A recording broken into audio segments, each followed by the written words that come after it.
Você está vendo isso aqui? Olha aqui, ó. Olha aqui. Algumas pessoas podem achar que isso é um símbolo fálico, representando o sistema patriarcal, opressor, machista, não só da antiguidade, mas também nos dias atuais. Alguns podem achar que isso é um pepino amarelo, mas na verdade é só uma banana. Tá muito boa. Vamos lá. TGDC, direitos de personalidade. Do artigo 11 do Código Civil até o artigo 21. Mínimo necessário, imensuráveis economicamente, inerentes à pessoa, intrínsecas, esses direitos de personalidade. Dignidade da pessoa humana resguardada. Aí é legal. Características.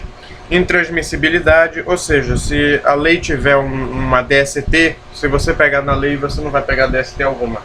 É uma coisa muito boa. É intransmissível.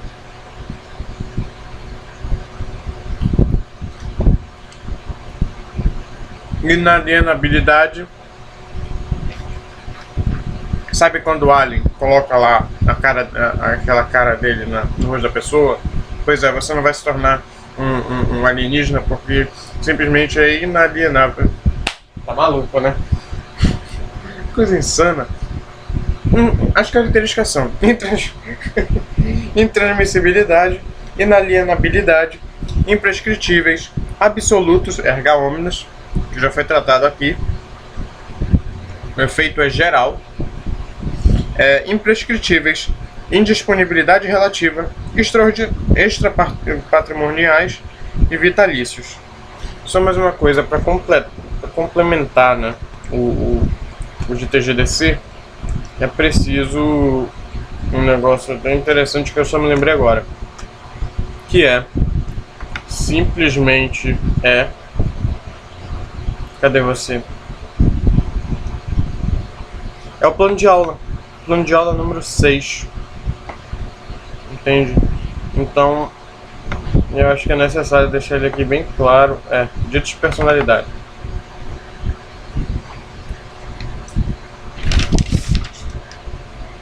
Imprescritíveis.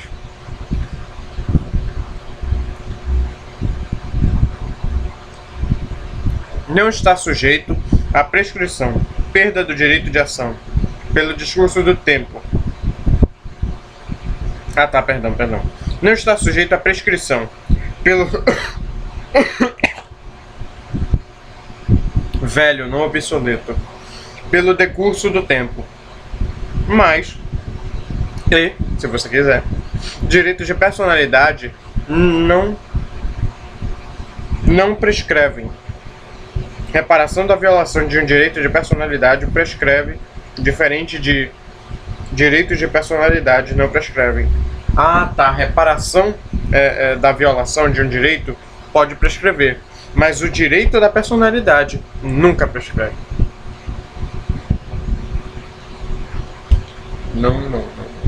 Não prescreve.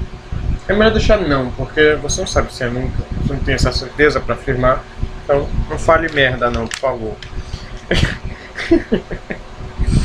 Não fale merda.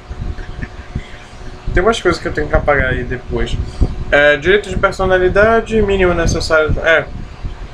necessário do conteúdo da própria personalidade, não mensuráveis economicamente, direitos subjetivos atinentes à condição da pessoa, ao resguardo de sua dignidade. As características são essas que eu já citei.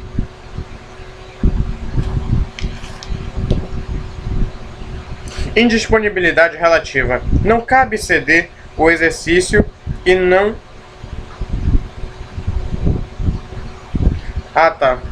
Na indisponibilidade relativa, cabe ceder o exercício e não a titularidade, desde que seja transitório, específico e não viole a dignidade do indivíduo. Artigo 11, exemplo primeiro. Exemplo primeiro. Não, cara, você tá insano, né? Não tem o menor sentido. Peraí, eu volto.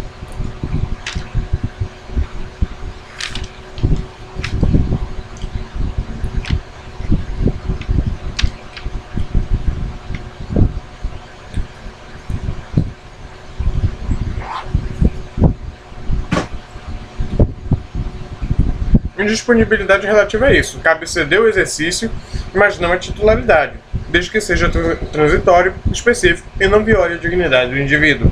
Artigo 11 do Código Civil.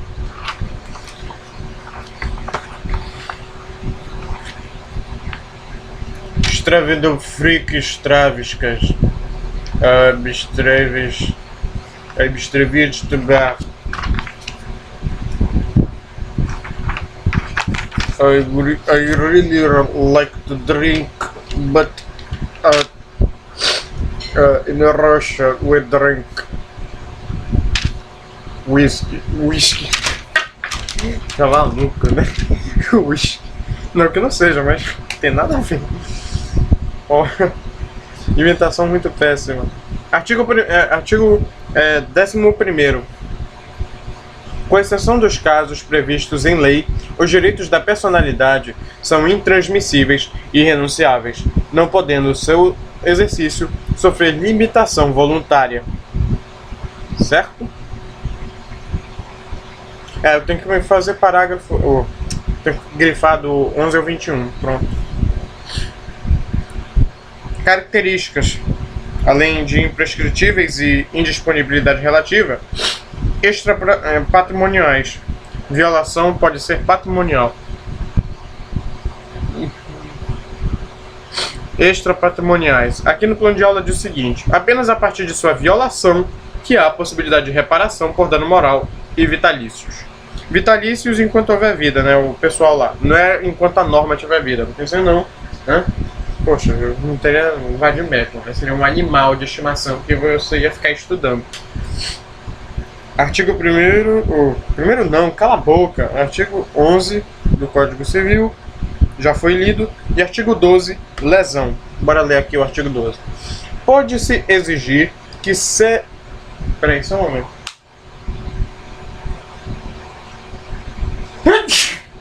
Ai, saúde.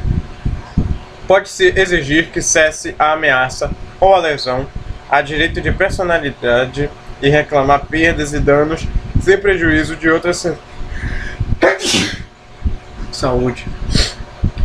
Pode-se exigir que cesse a ameaça ou a lesão a direito de personalidade e reclamar perdas e danos sem prejuízo de outras sanções previstas em lei. Parágrafo único. Em se tratando de morto, terá legitimação para requerer a medida prevista neste artigo o cônjuge, eu falo cônjuge, né? Mas o professor fala cônjuge.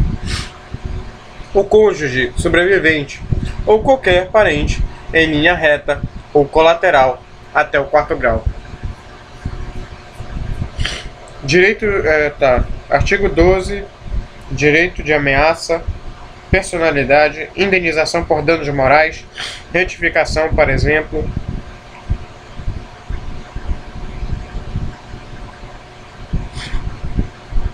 PU morto, o que era PU mesmo? Personalidade única. É bem louco, né? É a coisa mais próxima que parece fazer sentido. Com certeza. Vindo da tua cabeça, com certeza faz todo sentido. Lesados indiretos. São lesados indiretos. Bora ver um negócio aqui. Na internet. Cadê esse mouse? Ah, tá aqui. Também no branco, né? Branco com branco não dá pra ver direito. Lesados indiretos. É porque, assim, o morto ele se sente ofendido apesar de estar morto. Aí tem que fazer uma sessão espírita para ele ter conhecimento, que a gente ter conhecimento que ele está ofendido. Os lesados indiretos são os parentes do morto que estão legitimados para requerer a tutela jurídica dos seus direitos da personalidade. Artigo 12, parágrafo único e artigo 20. Parágrafo único do Código Civil. Pois, apesar de não haver direito da personalidade do morto, existe tutela jurídica dos direitos da personalidade da pessoa morta. É uma tutela reconhecida ao cônjuge, companheiro ou qualquer parente em linha reta ou colateral, até o 4º grau. Nesse caso, os parentes estarão em juízo pedindo em nome próprio, direito próprio, uma vez que foram lesados também, ainda que indiretamente. Trata-se ainda da legitimidade ordinária, não restando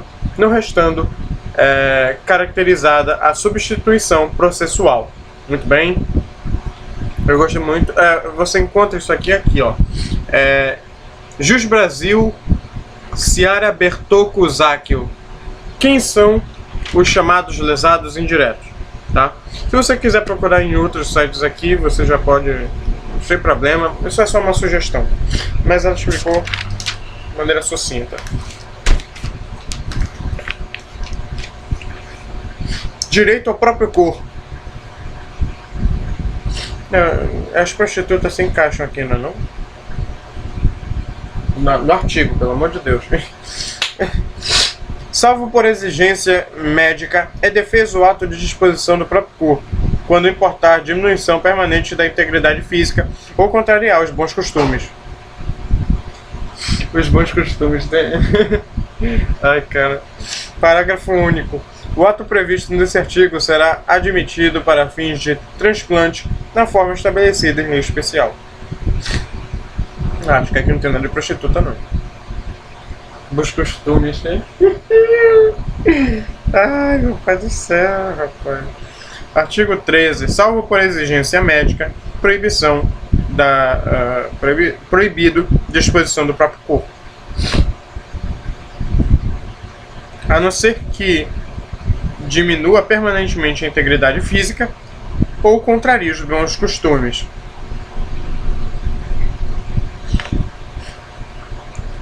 Direito ao próprio corpo. Artigo 9º do Código Civil.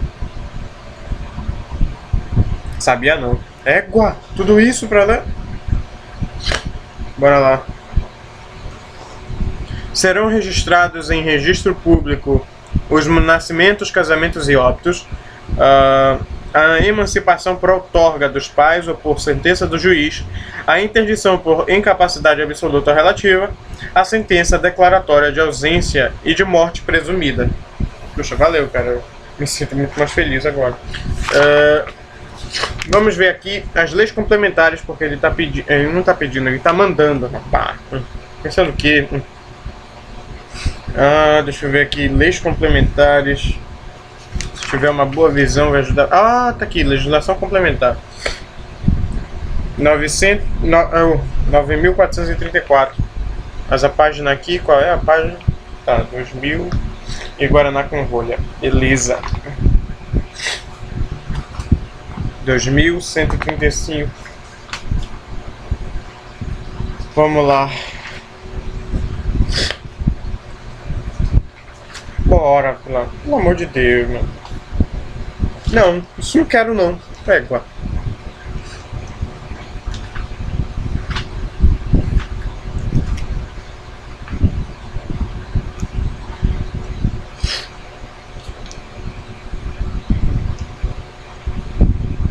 Bora lá, 9.434.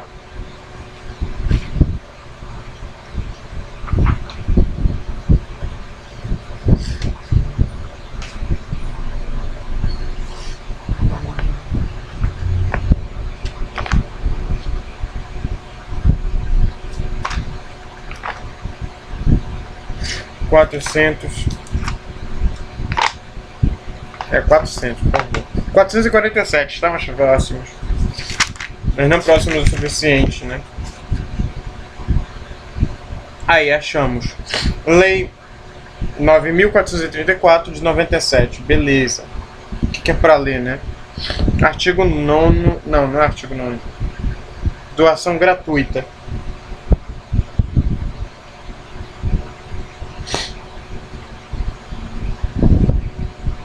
A disposição gratuita de tecidos, órgãos e partes do corpo humano em vida ou pós-mortem para fins de transplante e tratamento é permitido na forma dessa lei.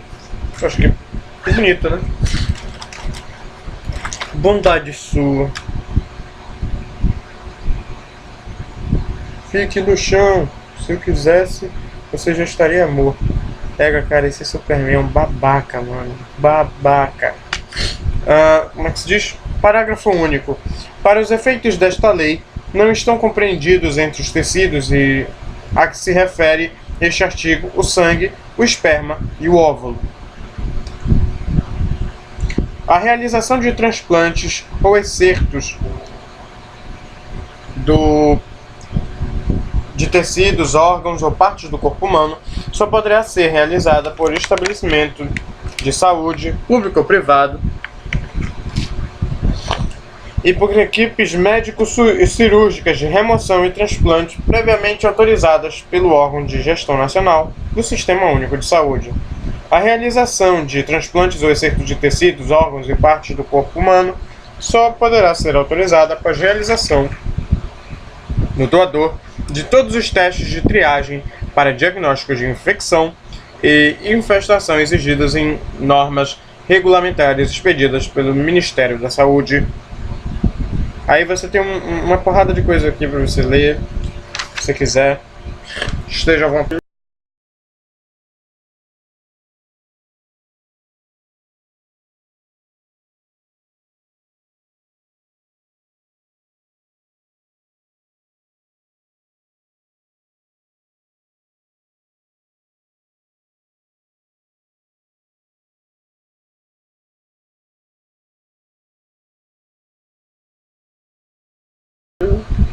Tem respeito, cara, porque é quem.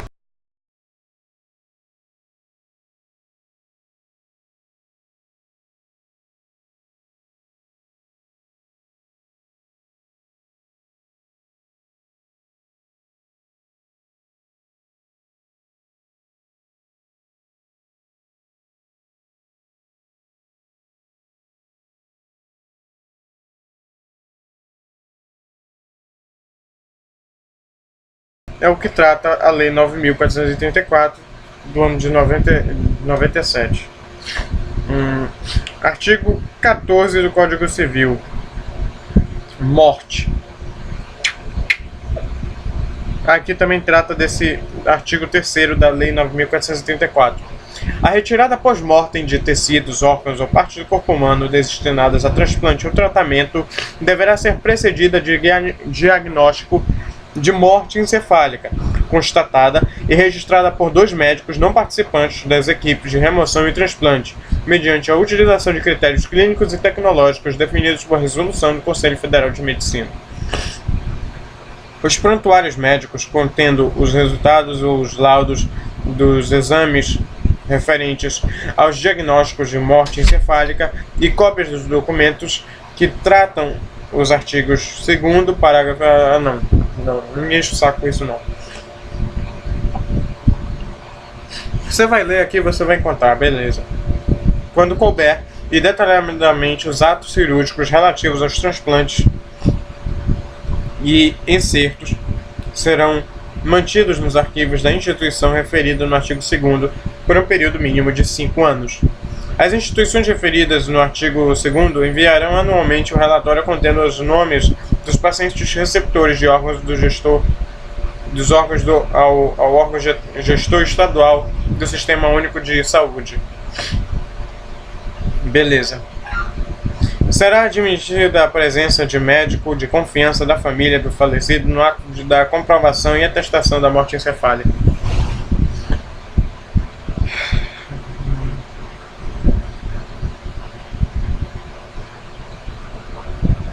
Morte é morte, meu amigo. Palavras não mudam isso.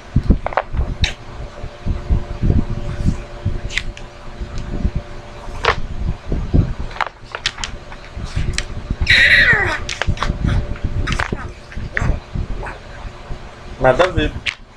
Bora lá. Artigo 14º. 14º, vamos lá.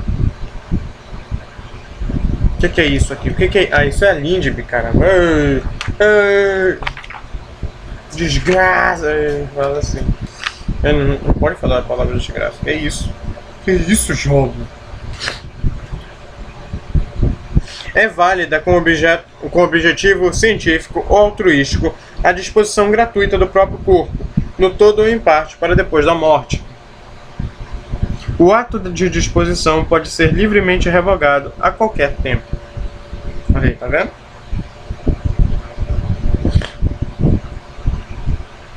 Eu li, que tá falando aqui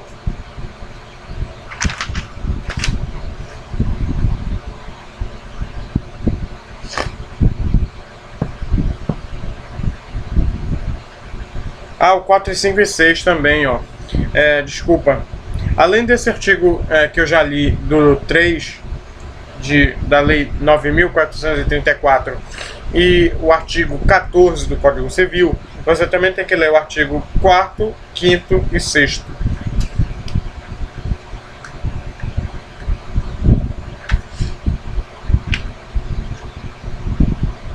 Tá, bora lá.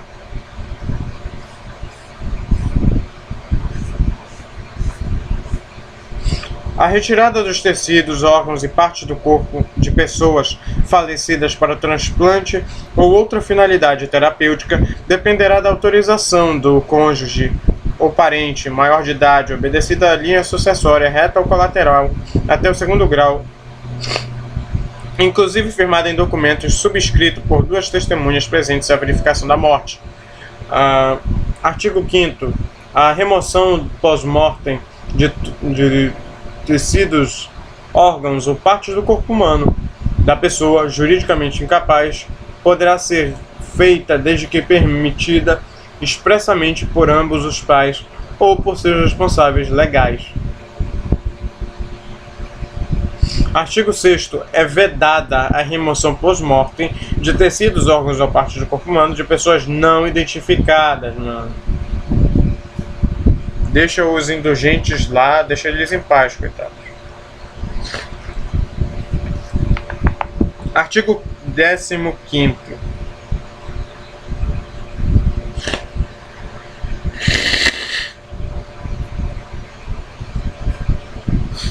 Artigo 15º. Risco de morte. As pessoas aqui falam risco de vida, né? Mas tá errado. Como é que a vida pode ser tão ruim, mais do que a morte? Aí não dá não, né, cara? Risco de morte. Tratamento médico, intervenção cirúrgica e não cabe ser constrangido. Quem não cabe ser constrangido? Você vai saber. Exceção, emergência. Testemunho de Jeová. Liberdade religiosa versus com a liberdade religiosa com a liberdade de crença versus vida. Em caso de emergência, prevalece a vida. A liberdade de crença possui lá a coisa de ponderação, e a ponderação trata de urgência e idade. Vamos lá.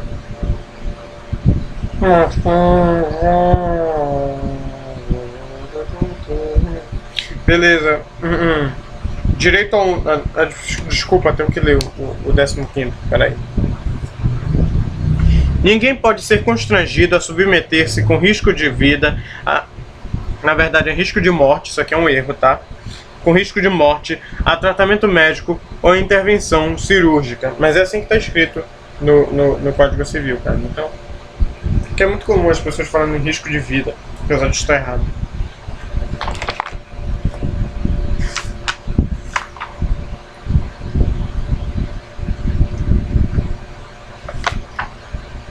É muito comum as pessoas falarem coisas erradas achando que estão certas também.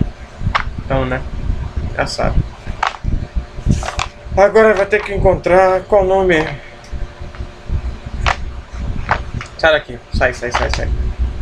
Vai ter que encontrar o 6.015/73. 6.015/73. Isso aí vai ser bom, Bora. Pega, pé no saco isso agora. Lá. Agora, cheguei. Não vai subir ninguém. Não, né? 6.015, tá. Cadê essa lei 6.015? Tá bem aqui, ó. Chegamos nela? Não, porque ela é do tamanho de uma sucuri. Poxa vida. Agora. Chegamos. Chegou ou não chegou, poxa? É igual. Não tenho culpa, ela é gigantesca, cara. Direito ao nome, identificação e individualização da pessoa em sociedade. Nome que expõe o indivíduo ao ridículo. Artigo 55 da lei e 56 da lei 6.015/73. Sei o que vocês estão falando, não. Bora ver. Os serviços concernentes aos registros públicos estabelecidos para a autenticidade da segurança e eficácia dos atos jurídicos ficam sujeitos ao regime. Ah, não, vai se catar. Deixa eu ver aqui. Artigo 56. Let's go bowling. Ai, te catar, tu vem interromper o meu jogo pra jogar boliche, cara. Let's go bowling. Hey, listen. Vai te catar. Eu não sei porque eles fazem um negócio assim tão irritante, cara. Você quer jogar e tem um cara impedindo você de jogar, você tá de brincadeira, né? Aí você tá lá fugindo da polícia, né? 3 helicópteros, 3 tanques de guerra. Aí vem um cara perguntar, let's go bowling. Vai te catar, mano. Se você não for, você é o culpado, poxa. Não. Pelo amor de Deus, quer dizer que ele é o babacão e eu é que pago o pato, né? Vai se catar, mano. Ser mais chato que carrapato assim também não dá. Bora lá.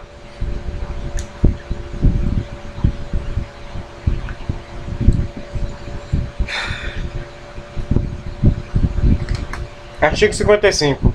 Quando o declarante não indicar o nome completo, o oficial lançará diante do pronome escolhido do nome do pai e, na falta, o da mãe, se forem conhecidos e não o impedir a condição de ilegitimidade, salvo o reconhecimento no ato.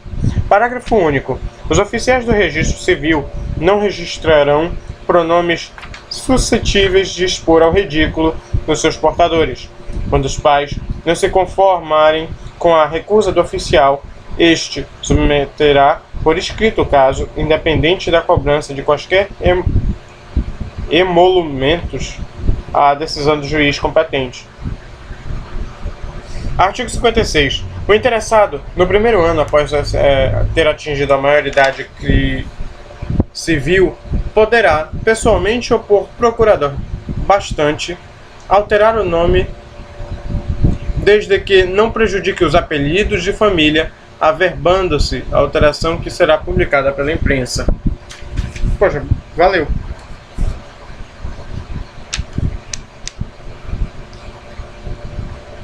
Let's go bowling. Cala a boca. Ai. Artigo 56. Alteração do nome, pessoas capazes. Menor de idade, representação, assistência. Irmãos e irmãos gêmeos. Artigo 63 da Lei Complementar. No caso de gêmeos, saga e cânon, será declarado no assento especial de cada um a ordem de nascimento. Os gêmeos que tiverem pronome igual deverão ser inscritos com duplo pronome ou nome completo diverso, de modo que possam distinguir-se. Que se todos tiverem nomes iguais, fica difícil de cobrar os impostos, né, cara? Muito difícil. Você não quer ajudar seu país a ganhar impostos? Pois é.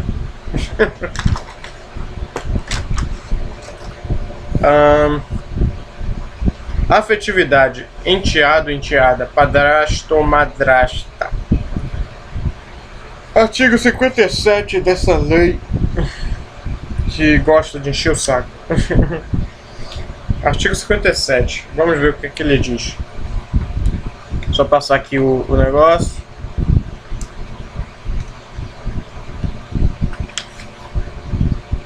A alteração posterior de nome, somente por exceção e motivadamente, após audiência do Ministério Público, será permitida por sentença do juiz que estiver sujeito ao registro, arquivando-se o mandado e publicando-se a alteração pela imprensa, ressalvada a hipótese do artigo 110 desta lei. Vai te catar. Quero nem saber.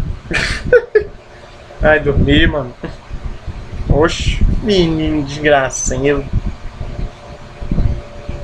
Bora lá. Eu consigo voar. Consegui. Artigo não. Parágrafo.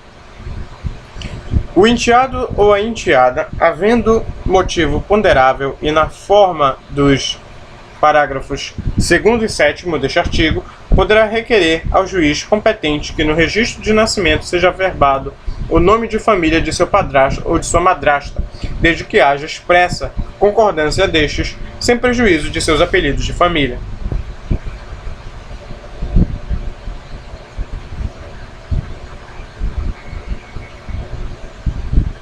Consentimento de ambos, mas ausência de prejuízos aos apelidos de família. Beleza.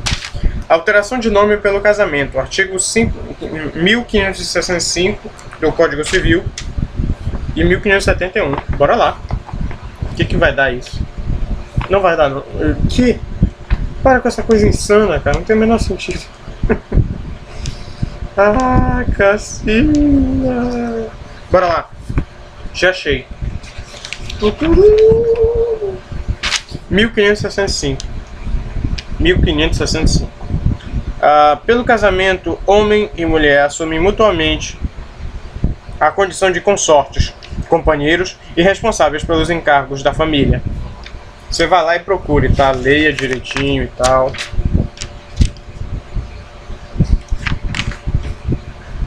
Qualquer dos nubentes querendo poderá acrescer ao seu sobrenome o do outro. O planejamento familiar é de livre decisão do casal, competindo ao Estado propiciar recursos educacionais e financeiros para o exercício desse direito, vedado qualquer tipo de coerção por parte de instituições privadas ou públicas. Esses são os parágrafos 1º e 2º. Agora vamos até outro que ele pede. Artigo 1571. A sociedade conjugal termina pela morte de um dos cônjuges, pela nulidade ou anulação do casamento, pela separação judicial, pelo divórcio. O casamento válido só se dissolve pela morte de um dos cônjuges ou pelo divórcio, aplicando o estabelecido nesse código quanto ao ausente. Aplicando-se a presunção estabelecida neste código quanto ao ausente. Parágrafo 2º. Dissolvido o casamento pelo divórcio direto ou por conversão, o cônjuge poderá manter o nome de casado, salvo no segundo caso, dispondo ao contrário a sentença de separação judicial. Beleza, está lido. Deixa eu ver. Eu vou dividir agora.